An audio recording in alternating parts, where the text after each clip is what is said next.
Listo, parece que no hay falla en la transmisión, así que mis estimados doctores, pues estamos al aire, los dejo y aquí estoy a su servicio. Muy bien. Pues simplemente, si ya estamos iniciando, dar la bienvenida a todos los que nos escuchan, a todos los que quieren participar con nosotros. De hecho, ya vi que ya estamos aquí en vivo en Facebook y estoy también compartiendo el enlace. Y pues bienvenidos a todos a este curso de Filosofía de la Ciencia, esta serie de charlas, de diálogos, un poco también al estilo de Sócrates Café, pero teniendo aquí la presencia del doctor Carlos Garduño Comparán, quien es doctor en filosofía por la Universidad Complutense de Madrid y pues tiene también estudios postdoctorales, investigaciones que han sido apoyadas por el CONACYT.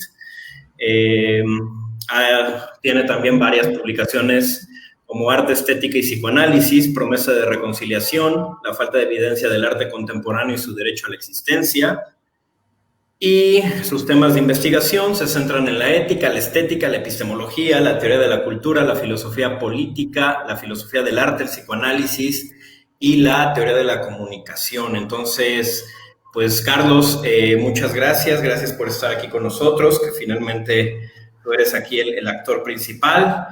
Y pues no sé si quieras decir algo, yo nada más pues soy Slaimon Bonilla, hola a todos, muchas gracias también por esta oportunidad, para mí, por la oportunidad de acompañarte y pues lo que tú quieras decir y de ahí partimos con la introducción de este tópico de filosofía de la ciencia y cómo nos lo quieres presentar. Vale, muy bien, pues muchas gracias.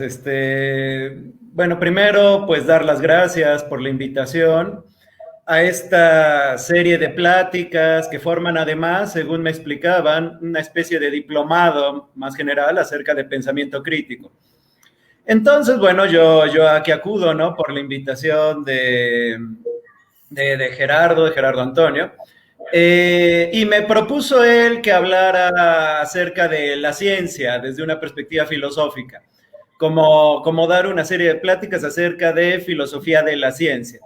Por supuesto, aquí lo que me parecería interesante, más que hablar acerca de una rama especializada de la filosofía, que suele haber, llamada filosofía de la ciencia, lo que aquí me interesaría es plantear como algunos problemas o líneas de reflexión filosófica acerca de la ciencia que nos ayuden a vincularlo con el problema del pensamiento crítico, de la crítica en general. A ver, ciertamente me parece muy pertinente el tema de la ciencia cuando hablamos de pensamiento crítico. Creo que además hubiera sido también interesante, aparte de una serie de pláticas de filosofía de la ciencia, algunas otras que tuvieran que ver, por ejemplo, con filosofía política o filosofía del arte. Es decir, me parece que tanto el arte, la política como la ciencia son o implican formas de pensamiento que están directamente relacionadas con la crítica.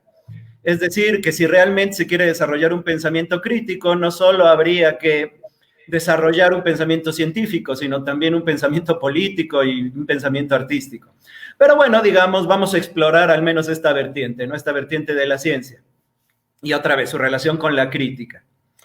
Y para ello, bueno, me gustaría destacar que se podría hacer o propondría yo empezar esta reflexión eh, preguntándome acerca de las condiciones que posibilitan que exista algo como la ciencia, digamos. Sería, digamos, la primera reflexión a partir de la cual me gustaría empezar a tratar este tema. O incluso las condiciones que posibilitan que pueda haber filosofía de la ciencia. Es decir, serían dos preguntas aquí distintas, ¿no? En todo caso, en ambos casos de lo que se trata es de la pregunta sobre las condiciones. Y en ese sentido, reflexionar sobre ese problema. ¿Qué condiciones son necesarias para el desarrollo, ya sea del pensamiento científico o de la reflexión acerca de la ciencia, que sería la filosofía de la ciencia? Y destacar que tradicionalmente esta reflexión a lo largo de la tradición filosófica se ha hecho de dos maneras, es decir, uno, pensando en las condiciones internas de la ciencia, y otro pensando en las condiciones externas. Entonces, cierta rama de pensamiento acerca de la ciencia, pues trata de los problemas internos de la disciplina científica. ¿Qué quiero decir con esto? De los principios lógicos necesarios para poder pensar científicamente, de los tipos de razonamiento involucrados, las condiciones de la inducción y de la deducción que se deben de seguir para poder generar conocimiento científico, o incluso de las formas del lenguaje necesarias para poder decir que estás realizando proposiciones científicas válidas, por ejemplo. Esa es una línea de reflexión en torno a la ciencia. Pero hay otra también, hay otra línea de reflexión sumamente interesante que habla de condiciones que no son internas a la disciplina científica, sino que rodean a la ciencia. Y esto tiene que ver con estudiar, por ejemplo, la historicidad del saber científico, ¿no? Es decir, aprender a interpretar a la ciencia como eventos históricos que van transformando la manera en que los hombres viven, se relacionan con la sociedad, perciben la realidad. En este sentido también, pues conviene estudiar que las condiciones sociopolíticas, ¿no?, que existen alrededor de la producción de ciencia, lo cual lleva directamente a temas sumamente interesantes como las relaciones entre saber y poder, por ejemplo. La manera en que la ciencia suele involucrarse en dinámicas sociales como un elemento de poder, ¿no? Entonces, vean, ya no estamos hablando solo de ciencia, ¿no? Ya estamos hablando de la manera en que, por un lado, se produce el saber, pero por otro lado, ese saber tiene repercusiones en las estructuras a través de las cuales nos relacionamos, ya sea social o políticamente. Y que, por supuesto, tiene una incidencia histórica. Es decir, se tiene que interpretar en términos de cómo afecta eso el desarrollo de la temporalidad humana o de la historia humana. A ver, en términos también más generales, podríamos hacer una reflexión de las condiciones que posibilitan la ciencia, tanto en el pensamiento, es decir, ya no solo como una disciplina específica que genera saber, sino el rol específico que tiene la ciencia dentro del desarrollo del pensamiento en general. Es decir, aquí la idea es el pensamiento es algo mucho más amplio que los razonamientos y la producción de saber científico.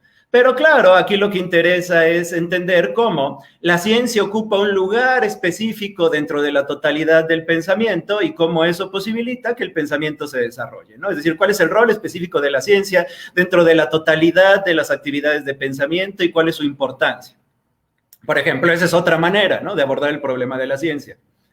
O también tenemos una discusión quizá más fundamental y más clásica, ¿no?, que tiene que ver con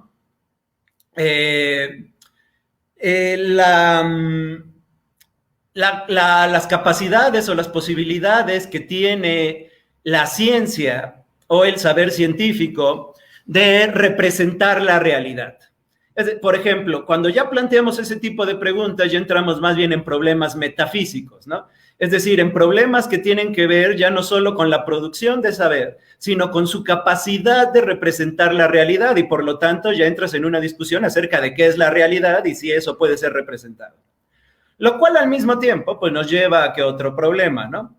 Al problema de si en efecto esas estructuras o esas formas de representación que produce la ciencia en efecto establecen una relación de representación con la realidad, o simple y sencillamente son condiciones a partir de las cuales el sujeto se representa esa realidad sin que haya ninguna garantía de que esté refiriendo a algo externo.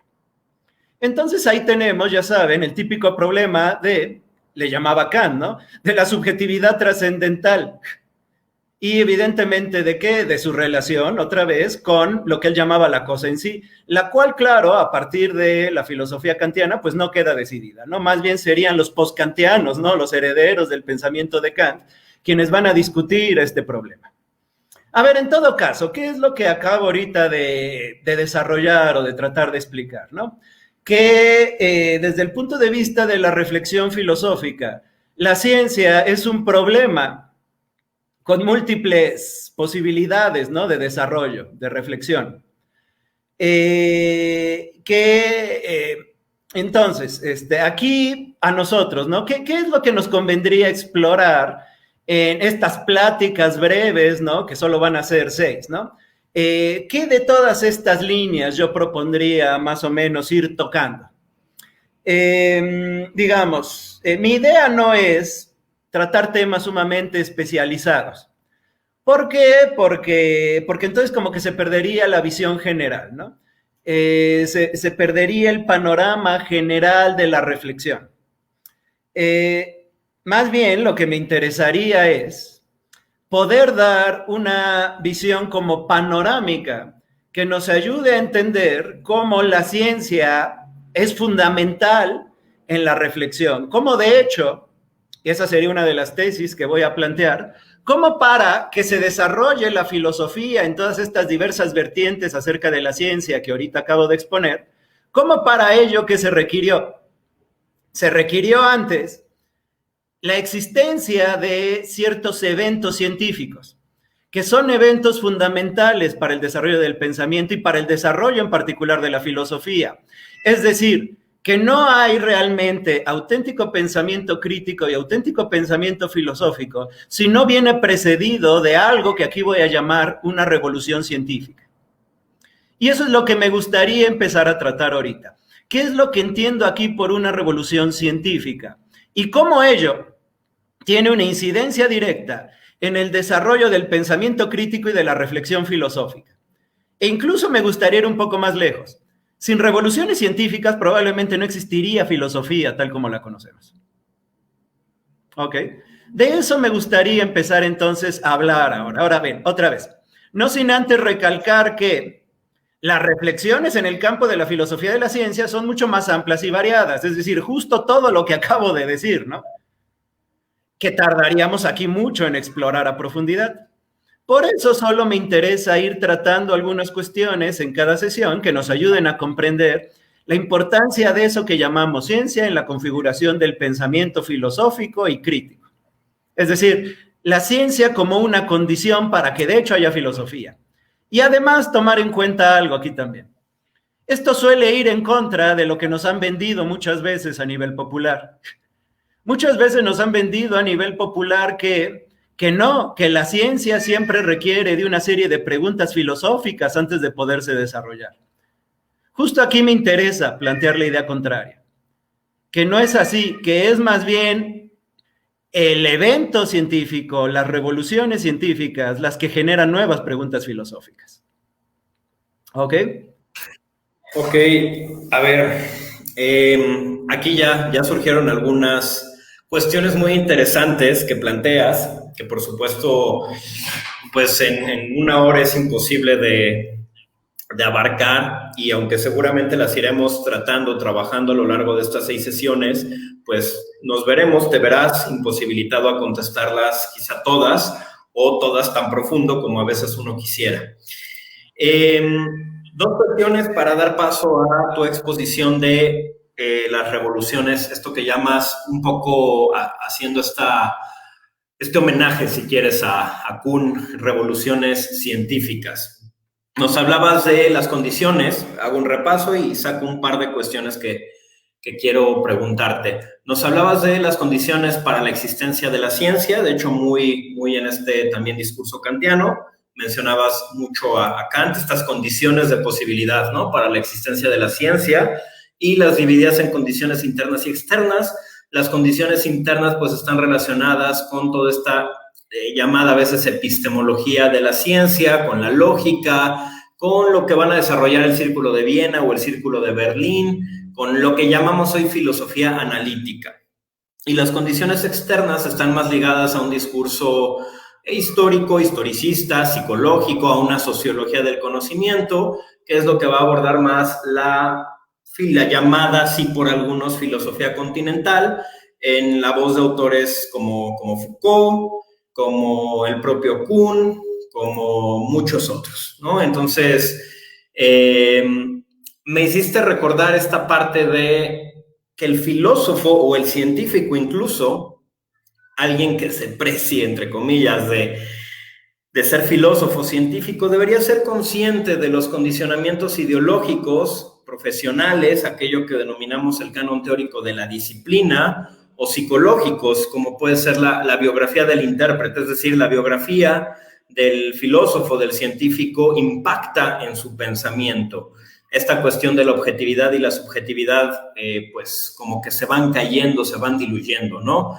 Y ser consciente de esto tiene ventajas. Sitúa el trabajo en lo que Foucault llamó la episteme, en lo que Thomas Kuhn llamó el paradigma o la matriz disciplinaria, y en lo que Stanley Fish llamó la comunidad interpretativa.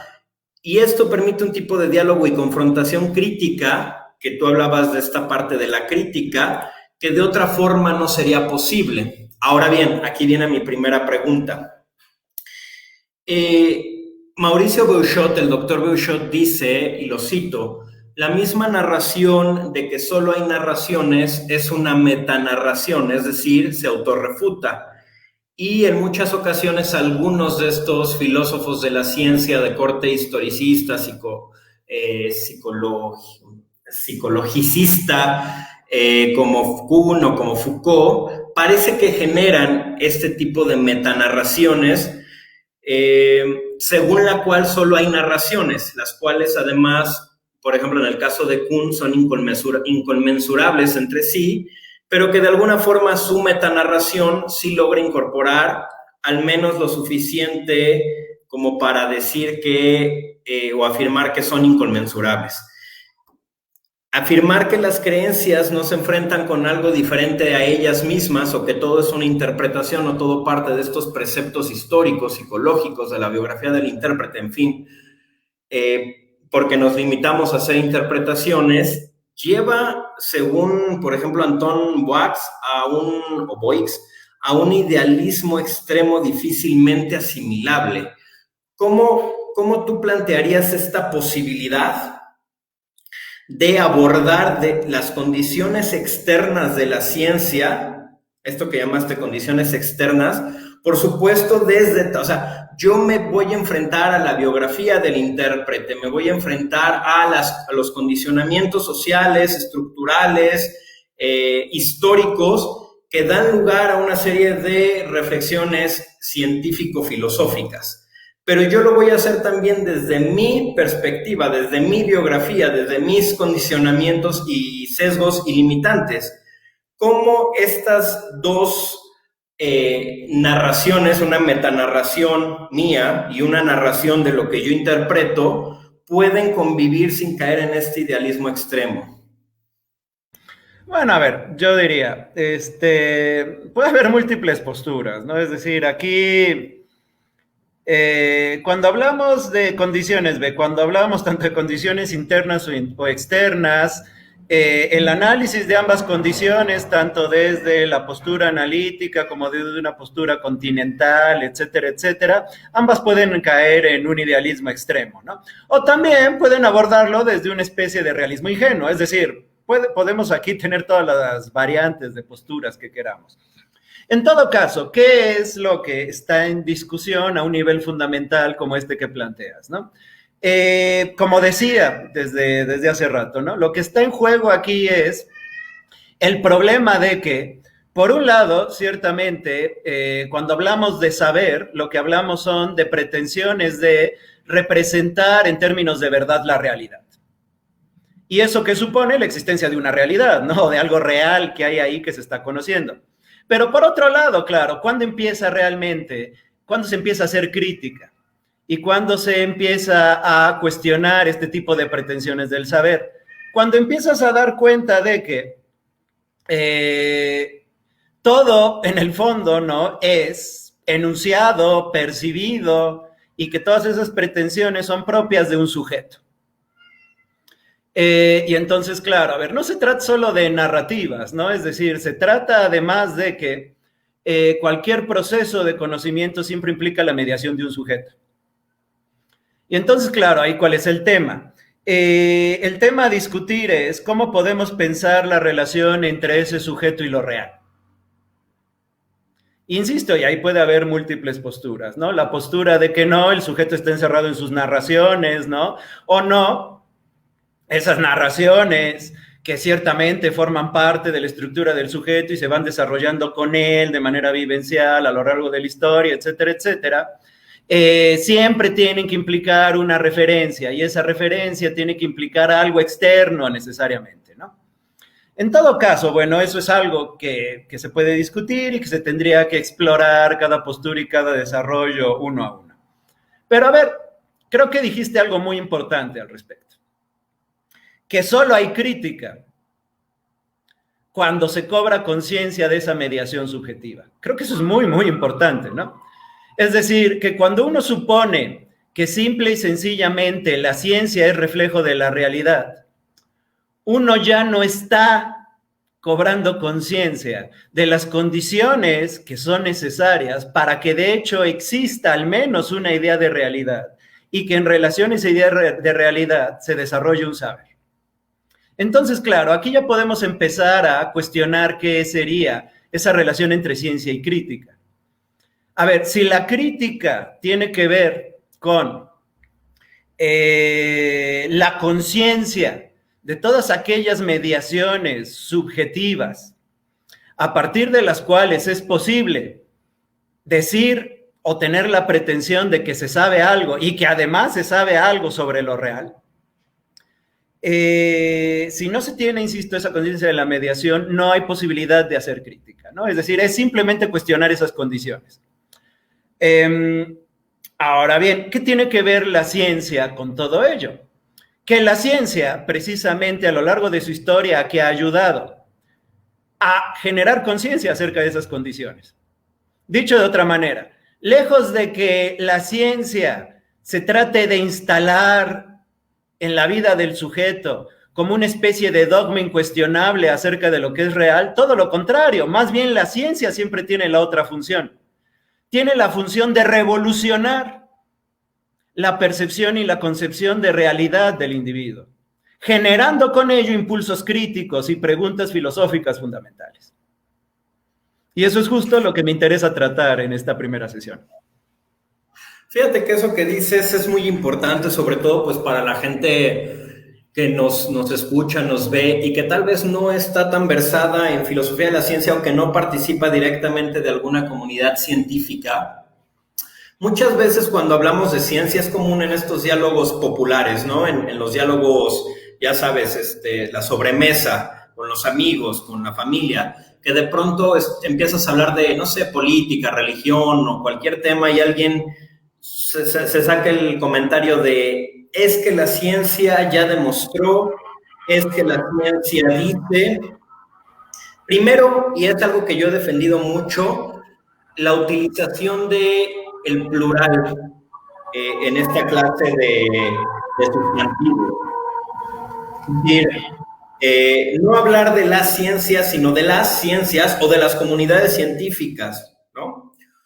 Igual que no, para mí sería difícil hablar, por ejemplo, y lo he dicho en otros foros, de el feminismo y no de los feminismos, que digo, hay más de 20 por ahí, y así con muchas otras cosas. Entonces, mucha gente a veces menciona la ciencia o está tomando a la ciencia como si fuera una especie de nueva religión, y ahí hay un juego con lo sagrado muy interesante que varios filósofos e intelectuales, no sé, por ejemplo, franceses, entre otros, han ido desmenuzando esta cuestión de lo sagrado en la economía, lo sagrado en la ciencia, es decir, cómo suplantamos el concepto de lo sagrado en la religión y lo llevamos a lo sagrado y hacemos ahí la política, que tú ahorita hablabas de la política, ¿no?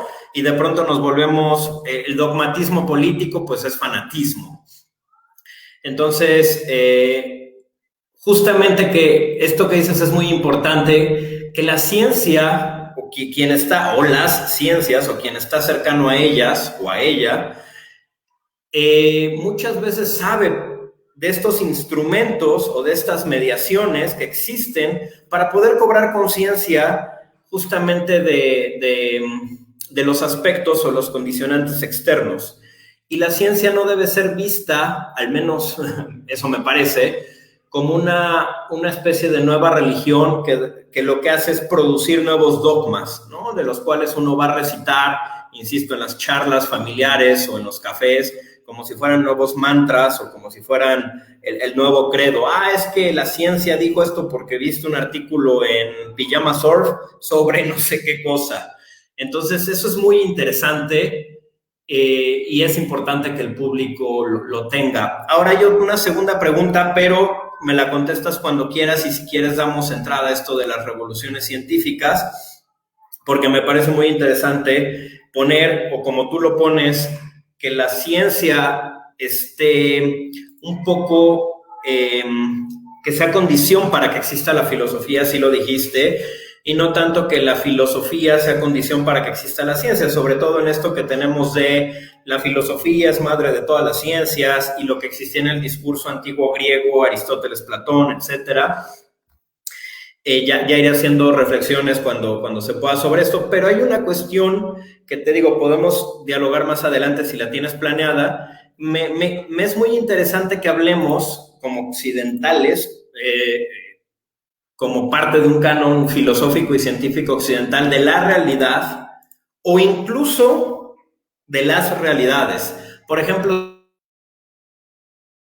si llevásemos ciencia a la filosofía budista, que es uno de los temas que he investigado, de mis objetos de estudio, el tema de la realidad parece ser mucho más débil que en Occidente, y el tema de un yo parado frente a una hipotética realidad que al final solo es vacua, es una especie de Matrix, dirían los Yogacara, ¿no? La escuela Yogacara del budismo, es esta Matrix muy tipo la película.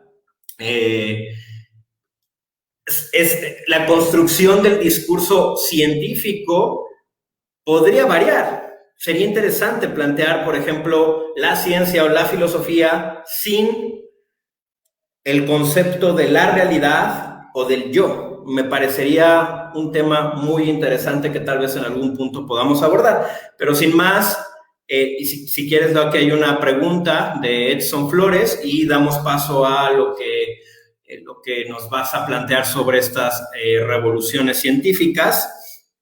Pregunta Edson, pero para este abordaje de la filosofía científica solo podría abordarse desde la filosofía analítica y de ser así deberá ser desde una forma rígida como Carnap o un poco más artística como la de Wittgenstein. Es pregunta, parece afirmación, pero al final me parece...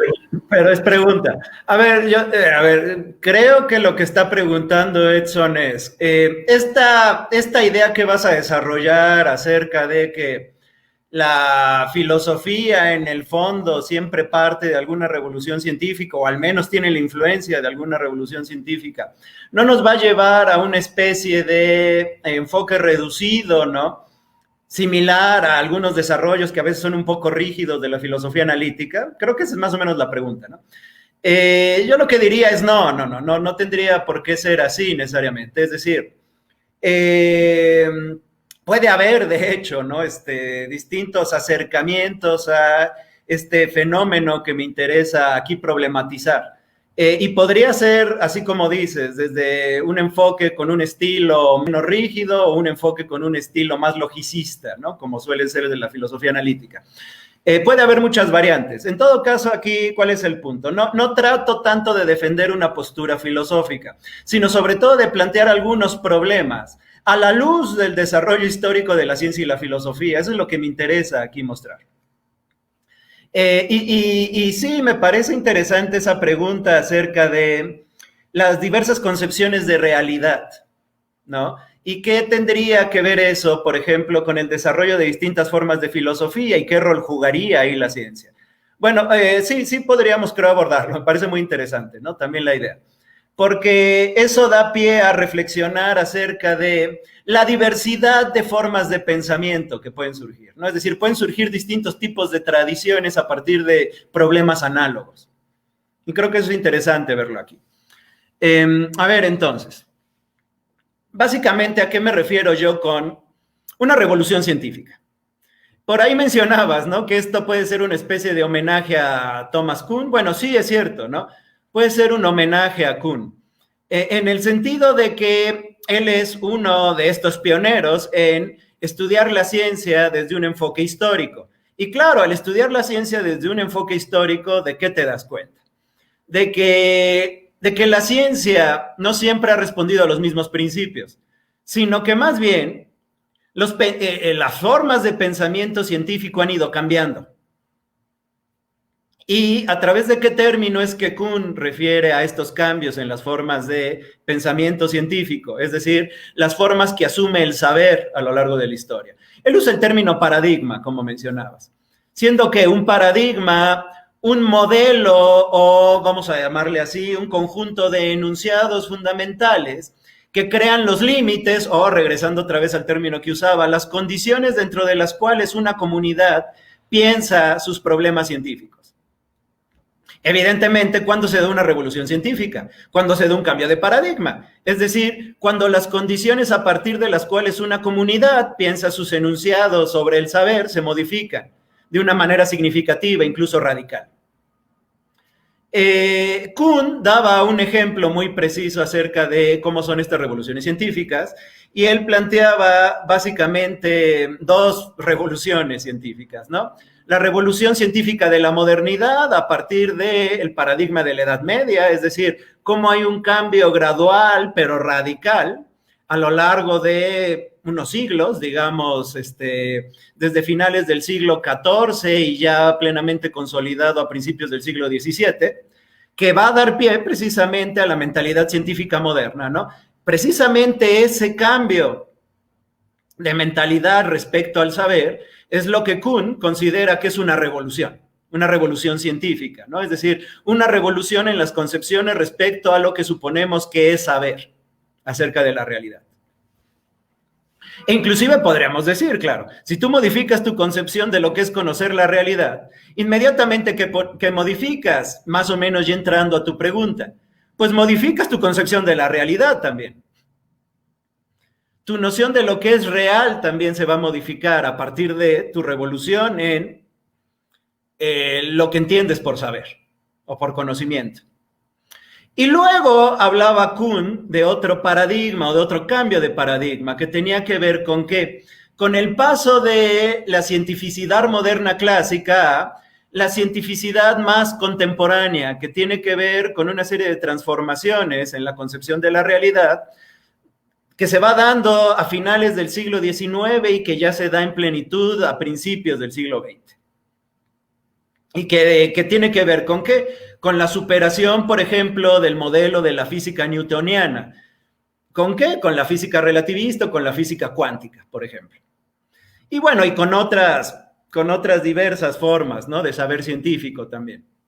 A ver, en todo caso, bueno, eso es lo que más o menos plantea Kuhn en su libro y él, a partir de ello, introduce su noción de paradigma y de cómo a lo largo de la historia esos paradigmas van cambiando. Ahora bien, a mí me gustaría irme un poco más atrás que Kuhn y también mostrar que estas revoluciones se vienen dando desde mucho antes. Es decir, que la idea de Kuhn no solo es correcta, sino que se tendría que ampliar y se tendría que explorar con más radicalidad. Entonces, ¿dónde me gustaría ubicarme aquí cuando estamos hablando de revoluciones científicas? Me gustaría ir a los orígenes del mismo pensamiento occidental, es decir, me gustaría ir precisamente a Grecia. ¿Para qué? Para empezar a discutir cómo, de hecho, lo que nosotros entendemos por filosofía occidental, que tiene sus orígenes en las figuras de Platón, Aristóteles, ¿no? Si quieren, bajo el ejemplo de Sócrates, y con algunos antecedentes que se suelen pensar como los presocráticos. Esa forma de pensamiento filosófico tiene su origen ¿en dónde? Tiene su origen ya en una revolución científica. Y comúnmente, en términos históricos, ¿cómo se le conoce a esa revolución científica? Se le conoce como el paso del mito al logos. Entonces, me gustaría, por ejemplo, plantear desde ahí la cuestión. Que aquello que nosotros entendemos por filosofía no es algo que surgió espontáneamente de la mente de unos hombres ociosos que se dedicaron de repente a razonar. No. Esos hombres ya eran parte de un clima de discusión científica que había sido posibilitado, ¿por qué? ¿No? Por el desarrollo de una forma de pensamiento revolucionaria, es decir, que estaba pasando de un modelo anterior, un paradigma anterior, que vamos a llamar el paradigma del mito, vamos a llamarle incluso la época homérica, por ejemplo, a otro paradigma que se empieza ya a asentar, ¿no?, con toda su fuerza, aproximadamente en los siglos 7 y 6 antes de Cristo. Ya saben, esa época de los famosos presocráticos, ¿no?, del desarrollo de la física de los jonios, del desarrollo de las primeras formas de matemática griega, de las ideas de Pitágoras, ¿no? También las primeras formas de pensamiento o de teoría política griega, ¿no?, con esas figuras casi legendarias como Solón. Los atomistas o las primeras formas de materialismo, etcétera, etcétera. Es decir, precisamente aquí, ¿qué es lo que quiero mostrar? Que antes de esos desarrollos filosóficos que nosotros estudiamos como el inicio de la tradición occidental, ya existía ¿qué? Ya existió una revolución científica, es decir, una transformación radical en las formas de pensamiento que posibilitó una nueva exploración de la realidad. Es decir, ¿qué es lo que hubo? Hubo un cuestionamiento radical de la percepción y de la concepción de realidad anterior. ¿A partir de qué? De una nueva propuesta acerca de lo que era auténticamente conocer las cosas. Y esos nuevos desarrollos científicos dieron origen a una nueva forma de hacer filosofía. ¿Ok? Y podríamos decir que lo mismo fue pasando en las grandes transformaciones filosóficas también, ¿no? Es decir,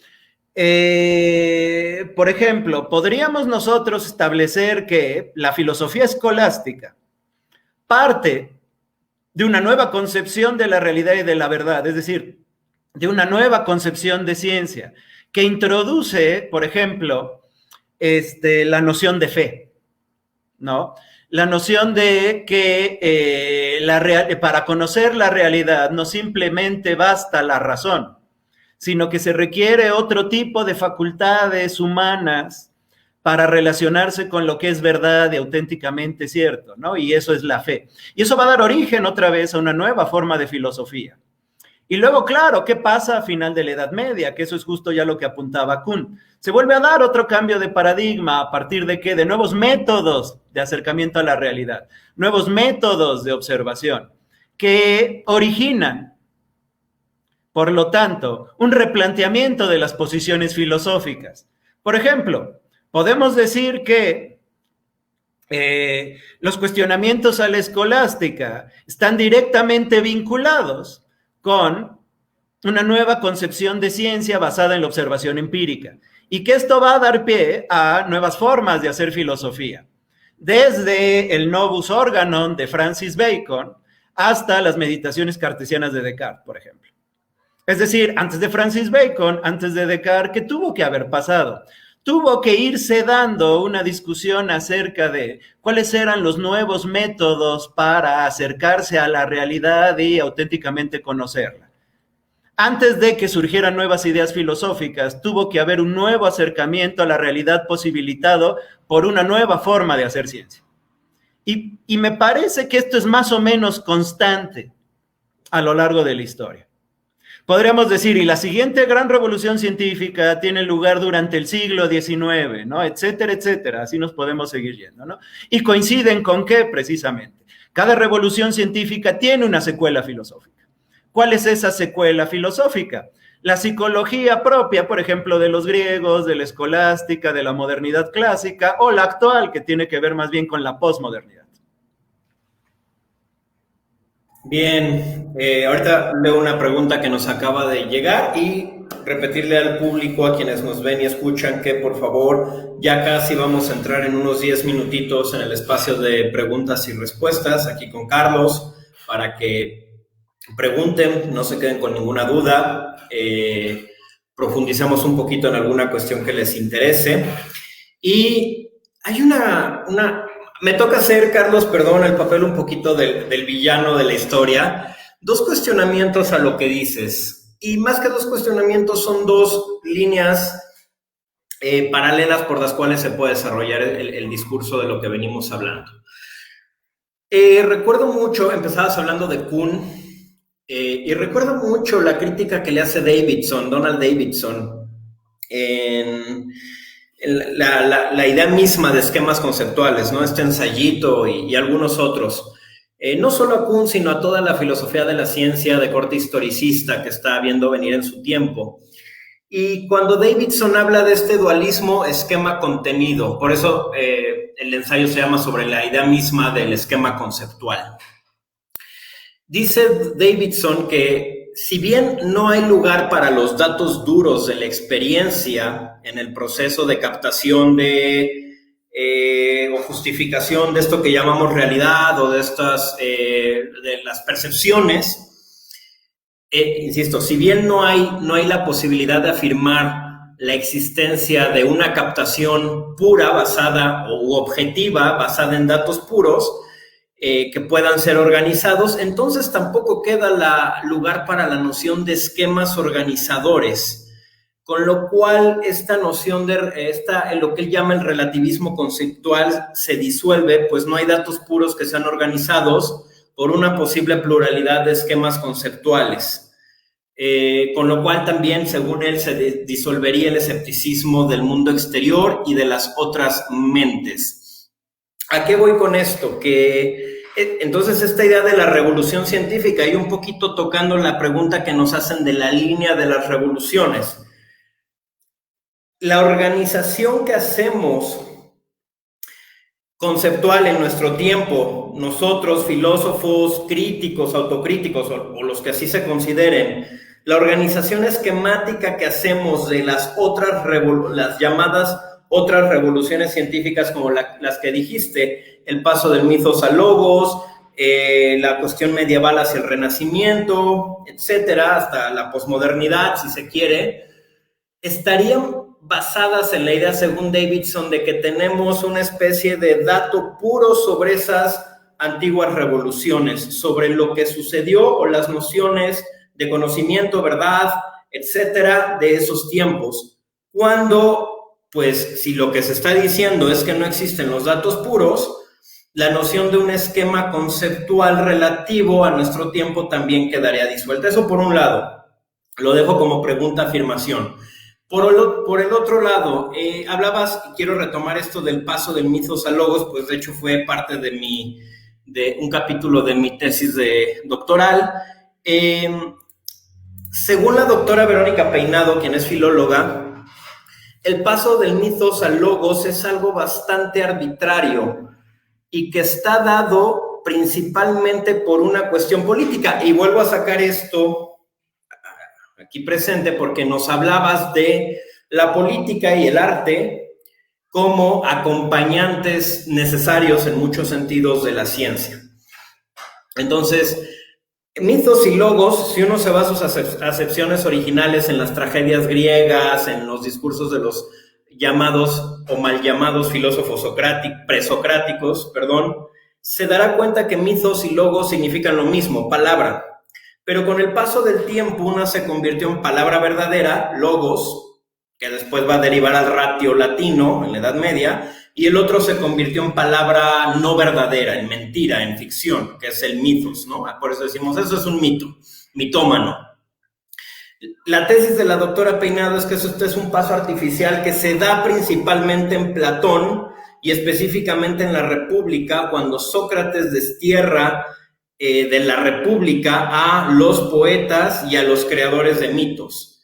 Pero no hay ninguna razón previa, o sea, previamente a esto, salvo por ahí una que otra referencia muy aislada, ni en el lenguaje filosófico ni en el lenguaje popular se daba esta distinción. Entonces, mi pregunta concreta es, ¿no sería que a veces, si podemos pensar en algo, y saliendo de la crítica de Davidson a Kuhn, si podemos pensar en unas estructuras, la estructura de las revoluciones científicas, estas estructuras no a veces caen, y creo que tiene que ver con tu tesis, en el terreno de lo político, o que más que obedecer a criterios que llamaríamos científicos o racionales o criterios de verdad o de algún tipo, obedecen a criterios más, otra vez entre comillas, subjetivos.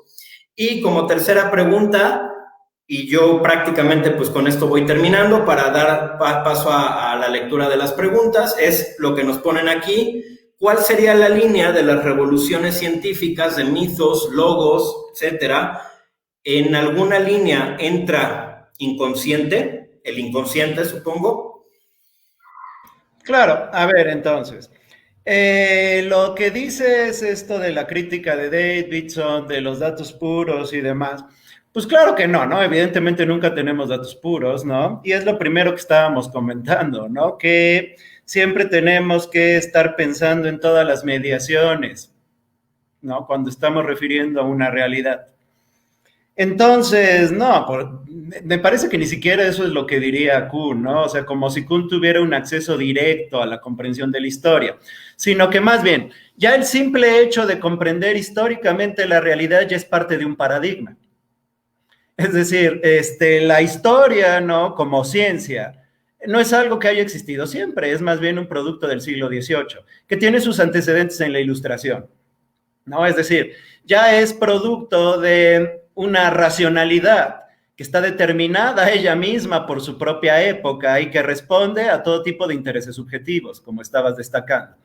Y yo diría, a ver, por ejemplo, estuviste ahorita comentando, ¿no? Como es que no serían a lo mejor principios lógicos o racionales, sino subjetivos. Yo más bien diría, los principios lógicos y racionales siempre son subjetivos, es decir, son principios del sujeto. Otra vez, regresamos siempre a lo mismo. Cualquier cosa que afirmemos, siempre tenemos que tener la conciencia de que la afirmamos desde cierto punto de vista subjetivo. ¿Por qué? Porque no podemos dejar de ser sujetos. No podemos salir de la subjetividad como si tuviéramos acceso a un ámbito de datos puros, ¿no? De objetividad plena o de realidad tal cual, ¿no? De realidad en sí. Entonces, sí, claro, en efecto. Se puede hacer una crítica historiográfica o historicista del desarrollo científico solo desde un paradigma muy particular, ¿no? Y claro, ¿cuál es ese paradigma? Ese es el paradigma actual. Es decir, ese es el paradigma de la última revolución científica, dentro de la cual, entre otras cosas, pues surge la idea del inconsciente, ¿no? Por ahí hacían esa pregunta. A ver, entonces, y yendo a esta cuestión de lo del mito al logos, ¿no? Claro, uno podría pensar que ya como la clara conciencia de la distinción entre el mito y el logos se da en la filosofía de Platón. Pero aquí, ¿cuál es el punto? ¿Cuál es el punto justo de todo lo que he estado comentando? Que para que Platón pudiera plantear una distinción como esa, ya tuvo que haber antecedentes. O dicho de otra manera, insisto, los desarrollos filosóficos a lo largo de la historia no son productos espontáneos de una mente genial como la de Platón o como la de Descartes o como la de Hegel, etcétera, etcétera, sino que se dan ya en el entorno, ¿no? O en el contexto de una serie de transformaciones graduales en el ámbito del saber. Entonces, ¿qué quiero decir con esto? Claro, para que exista un pensamiento como el de Platón, antes tuvo que haber una serie de transformaciones que, aquí estoy planteando, que fueron revolucionarias. Esa serie de transformaciones sumamente graduales y no necesariamente autoconscientes, es decir, quien es parte del proceso de una revolución científica no necesariamente es consciente de que es parte de una revolución científica. Todas esas transformaciones, pues claro, van poniendo las bases, ¿no? Y funcionan como antecedentes de grandes desarrollos filosóficos posteriores, como la filosofía de Platón. Es decir, dicho de otra manera, para que Platón pudiera pensar lo que pensara, pues primero tuvo que haber pensadores, ¿no? O grupos que estuvieran planteando ideas como los pitagóricos, o como la escuela de Lea, ¿no? O Parménides, y en general los presocráticos, etcétera, etcétera.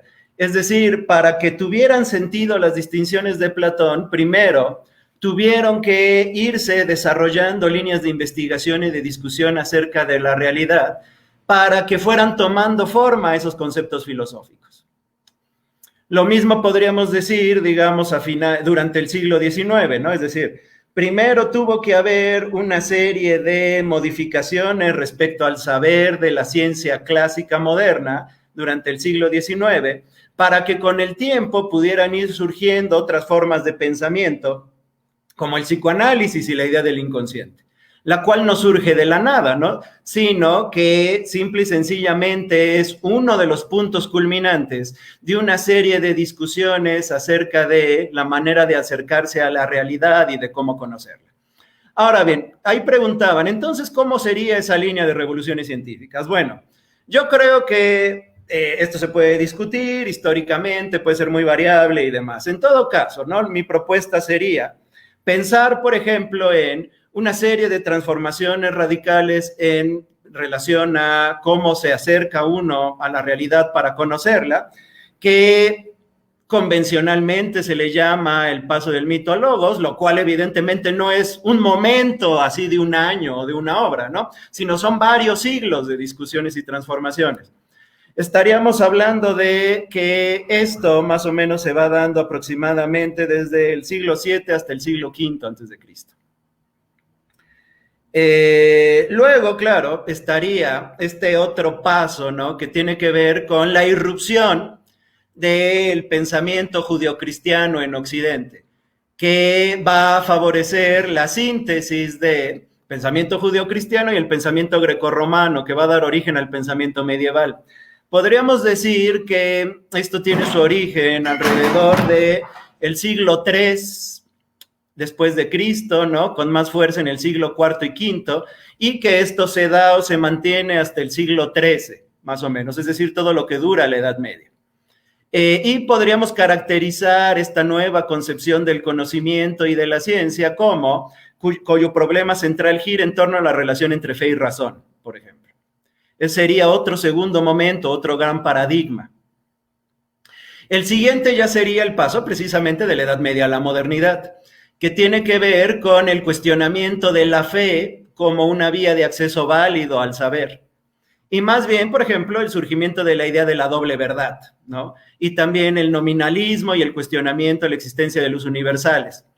Y evidentemente el desarrollo, ¿no? Paulatino de la observación empírica, ¿no? Y los grandes descubrimientos del siglo XVI, ¿no? Con Copérnico, etcétera, etcétera, ¿no? Que se va dando otra vez paulatinamente, es un proceso largo, que podremos decir inicia en el siglo XIV, y se consolida ya en el siglo XVII.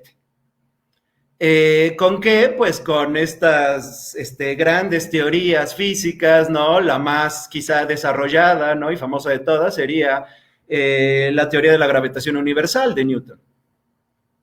Y luego, claro, ¿no? Otra vez, ¿no? El desarrollo mismo de la ilustración y sus concepciones, como bien piensas, ¿no? Como bien estableces, sus concepciones políticas, sus concepciones artísticas, etcétera, etcétera, van a ir introduciendo nuevos cuestionamientos de la relación con el hombre y con la realidad, que sobre todo a lo largo del siglo XIX, por ejemplo, con ese impulso romántico de crítica al racionalismo, va a ir dando paso a nuevas concepciones, que van a dar origen, entre otras cosas, por ejemplo, a las ciencias del espíritu o las ciencias humanas, ¿no? Y también a una serie de cuestionamientos respecto a la naturaleza del conocimiento matemático y su suficiencia para explicar ciertos fenómenos físicos, como por ejemplo el comportamiento de los gases o de los líquidos o el desarrollo de la vida. También, más o menos en esa época, se dan los descubrimientos de Darwin y la idea de evolución. Todo ello fue configurando que nuevos cuestionamientos filosóficos que van a dar paso a una crítica y a la generación de nuevas filosofías. Filosofías que se nutren de estas nuevas concepciones científicas.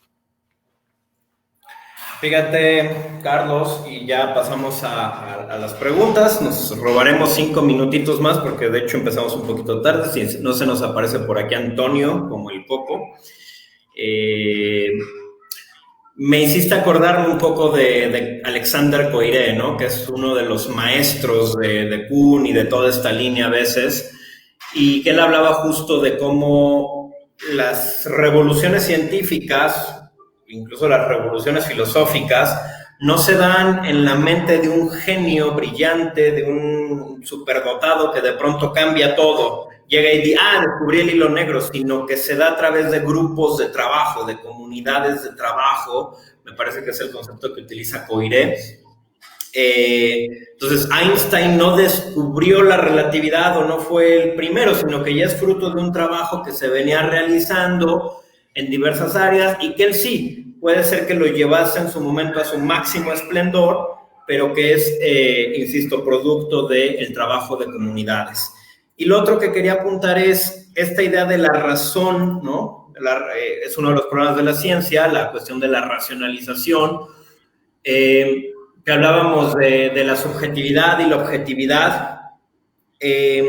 Recordar también un poco que los paradigmas anteriores, por ejemplo, Logos, en la Edad Media fue visto como Dios, entonces más que como una subjetividad, como una especie de verdad absoluta, ¿no? La Biblia, el Evangelio de Juan 1.1 empieza así, gen argen gen ho logos, en el principio era el logos, era la palabra, era el verbo, era el ser. Y ratio después en el paradigma también medieval y ya más hacia el Renacimiento con Galileo y otros, va a adquirir esta connotación de algo objetivo, no tanto subjetivo como algo que puede ser medido matemáticamente y que de ahí tenemos también esta palabra de racionar, ¿no? Entonces, después la razón, a mí me parece, como bien planteas por ahí del siglo XIX-XX, con trabajos también, por ejemplo, como Schopenhauer, el irracionalismo, un poco saliendo ya de la línea hegeliana, la razón comienza a dejar de ser este discurso absoluto, el espíritu, y comienza a enmarcarse más en la materialidad, Marx, Schopenhauer y otros, y ya el siglo XX con Foucault y otros autores, Derrida, el propio Kuhn, muchos otros autores que van a poner en crisis esta cuestión. Una cita que te quería poner aquí es esta de... bueno, también hablar que Lluís Duc, en su libro Ciencia de la Religión y Mito, habla de que por la distinción o la antítesis de mitos y logos aparece por primera vez en la obra La Olímpica primera de Píndaro, ahí por el 476 antes de Cristo. Y otra cita de Anton Boix que dice: la solución al dualismo metafísico no es un monismo metafísico idealista. Tan problemática es la oposición sujeto-objeto como la disolución de su distinción. Así, para no caer en el solipsismo, habrá que, por un lado, negar la consideración de la independencia del sujeto respecto al objeto y viceversa, y por otro, afirmar la distinción entre un aspecto subjetivo y otro que no lo es. Dicho de otro modo, hay que afirmar tanto la unión de estos dos aspectos de la realidad como su distinción. Por eso podemos afirmar que la realidad es constitutivamente relacional. Y Panchi nos pregunta, Antonio nos pregunta en Facebook lo siguiente. Yo me voy despidiendo, muchas gracias a todos, te dejo con las reflexiones finales, Carlos, te dejo con las respuestas finales. Antonio nos pregunta: en nuestros días se dice que estamos en un momento de revolución intelectual y humana y mucho en razón de la pandemia, pero en otros tiempos hubo eventos similares. La cuestión es, ¿estamos viviendo una revolución o un cambio de paradigma? Y en su momento la peste bubónica dio paso a cambios de paradigmas, un poco como si estas afecciones de salud médicas también pueden ser condiciones externas de las revoluciones científicas. Y bueno, aquí hay otra pregunta que te pido que una vez contestes todo esto o hagas tu reflexión, pudieses también retomar, de Josué Galeana. Sí, claro. Ahorita yo leí la pregunta de Josué y bueno, también la de Antonio, ¿no? Por ejemplo, pensando lo que dice Antonio, cuando estaba refiriendo al tema de las revoluciones como eventos, lo que planteaba era algo que, como aclaré,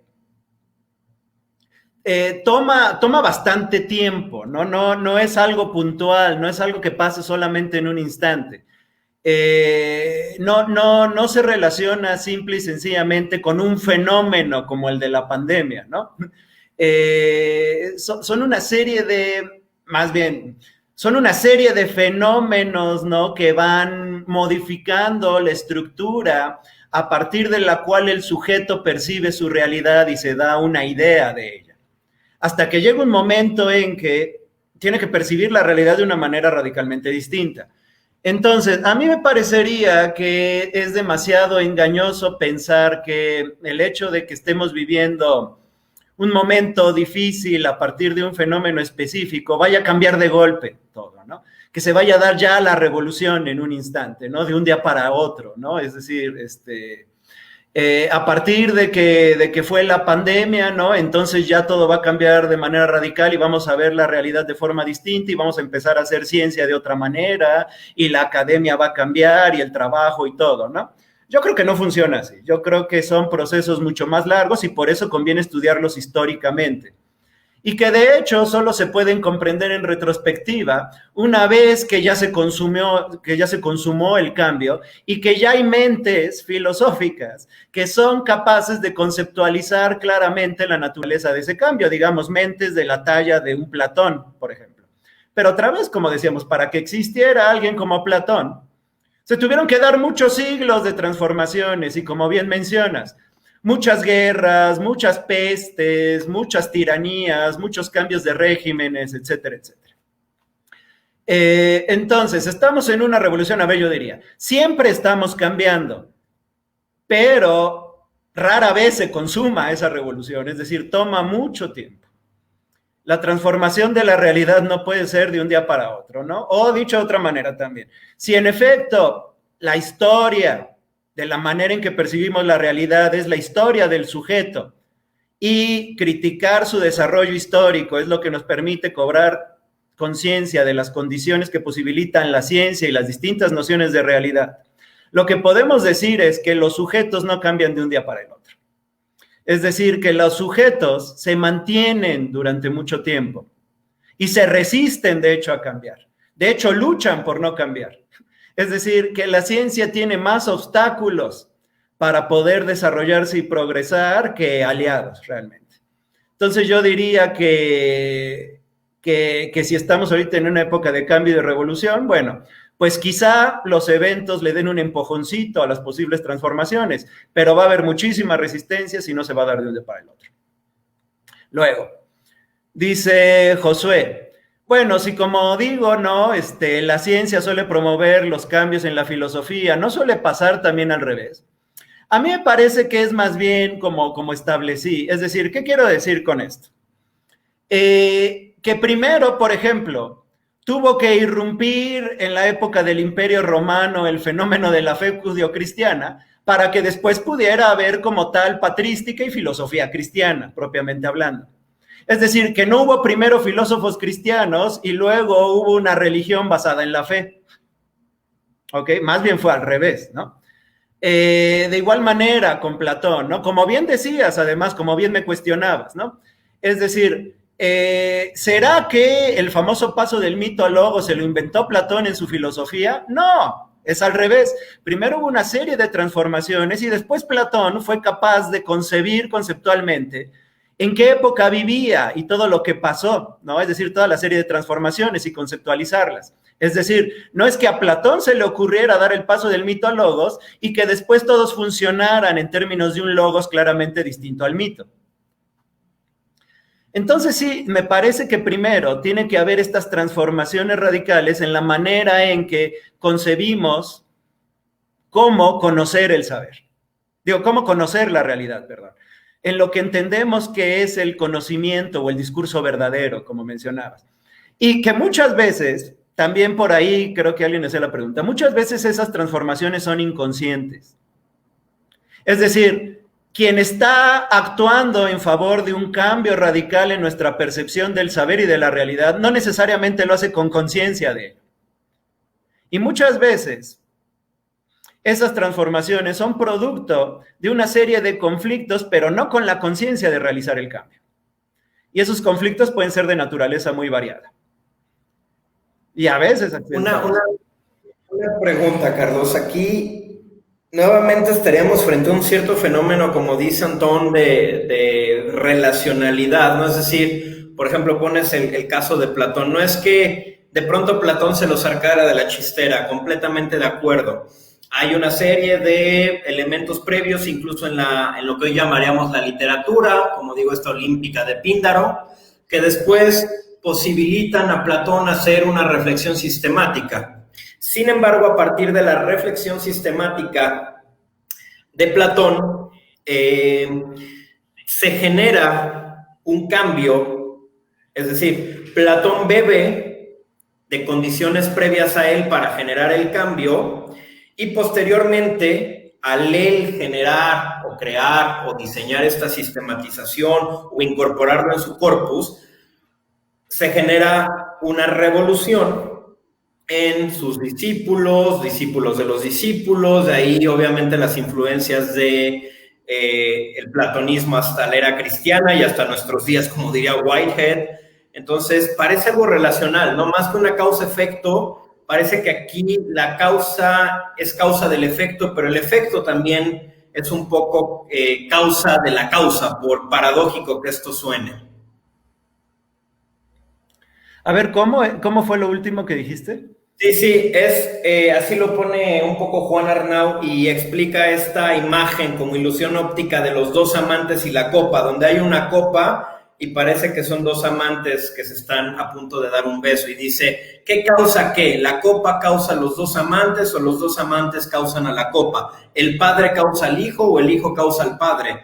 Y dice, normalmente en una cierta visión lineal diríamos que el padre causa al hijo, pero el padre no se puede concebir como tal si no es por el hijo. Entonces, a lo que habla es una relacionalidad de causa y efecto. A ver, yo iría más por esto último, de hecho. A ver, por ejemplo, esto es mucho la opinión de Hegel, ¿no? Del desarrollo histórico, de cómo el espíritu va desarrollándose.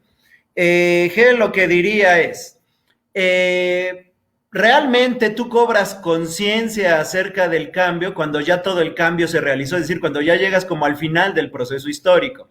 Entonces, en cierto sentido, lo que realmente es la causa de la nueva concepción que va a imperar, no es tanto todo lo que pasó históricamente, sino haber llegado a ese punto final. Es decir, es como si el hijo evidentemente es el que diera origen al padre. El padre, entonces, o se cobra conciencia del padre, ¿no? En esta lógica que estabas estableciendo, como producto del hijo, ¿no? Es decir, es el hijo el que, viendo en retrospectiva su historia, se crea su pasado. O cobra conciencia acerca de todos los antecedentes que tuvieron que acontecer para que él existiera. Pero todos esos antecedentes no tenían la conciencia de que creían crear a ese hijo. Entonces, por eso también lo que establecía con la idea de filosofía, ¿no? Es decir, son los grandes filósofos los que permiten generar conciencia de sus antepasados o sus antecedentes.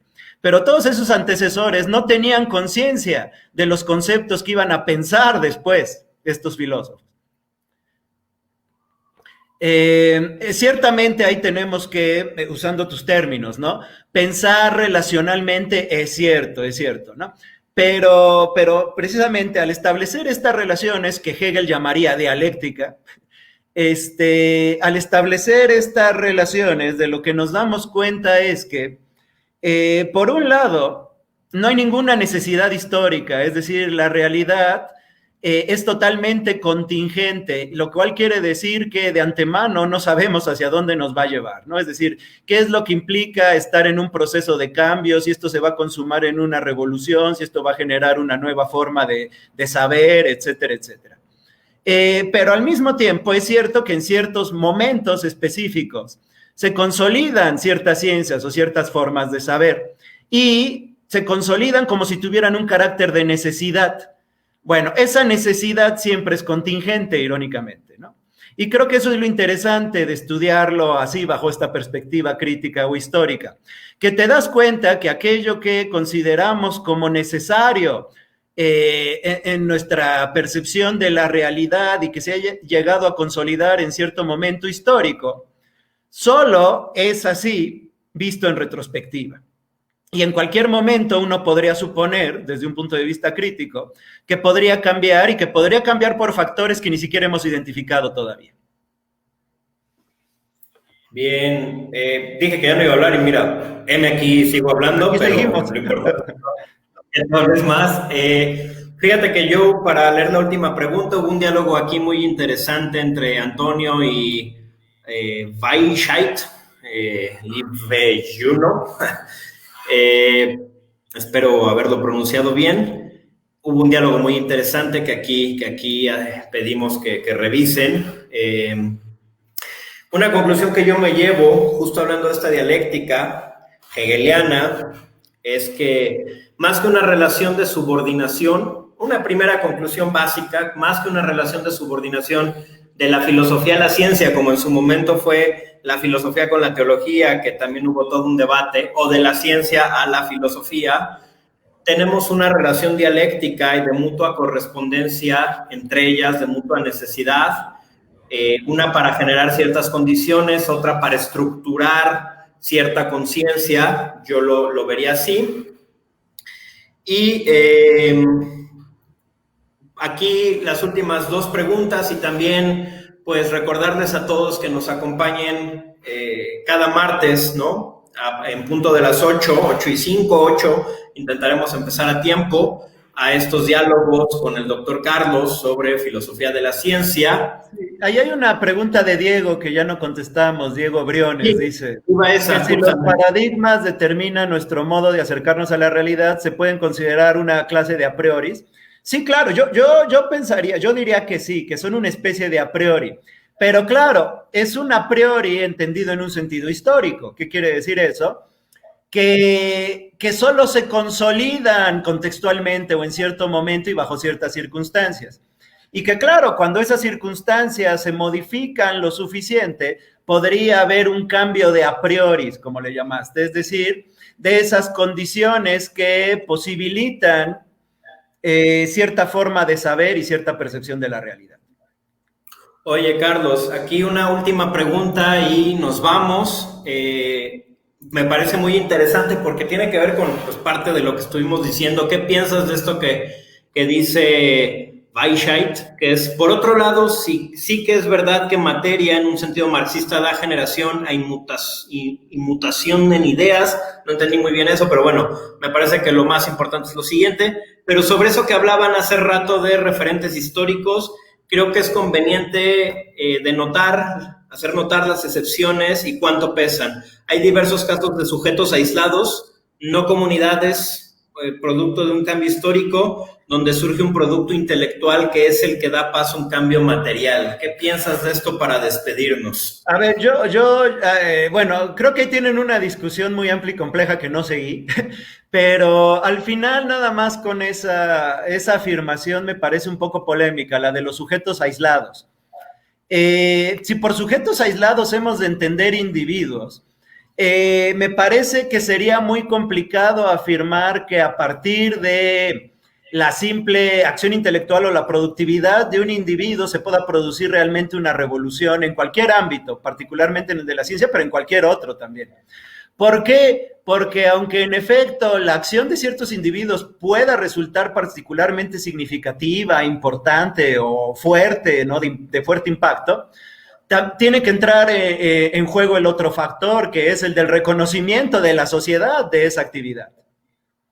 Es decir, siempre tiene que haber un elemento colectivo, nunca puede ser solo la acción de un individuo, me parece.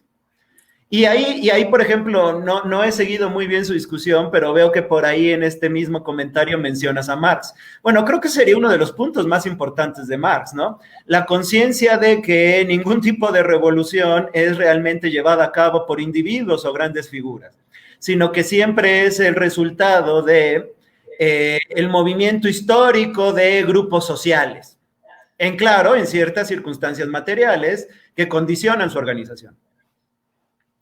De hecho, interesante esto también para debate en una siguiente sesión del colectivismo científico, histórico, social, obviamente en todas estas revoluciones, versus el individualismo, ¿no? Si es posible esta cuestión de hacer revoluciones científicas o históricas o políticas o artísticas a partir de la mera acción de un individuo, o si, como tú dices, bien puede ser significativa, por ejemplo, los caudillos políticos, los líderes, un Gandhi, pero siempre acompañado de una colectividad y de un conjunto social que posibilite, un conjunto histórico, social, sociohistórico, que posibilite esta acción.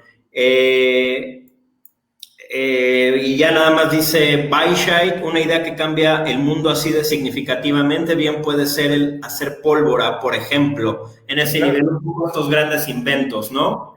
Ah, claro, o sea, sin duda alguna, ¿no? La producción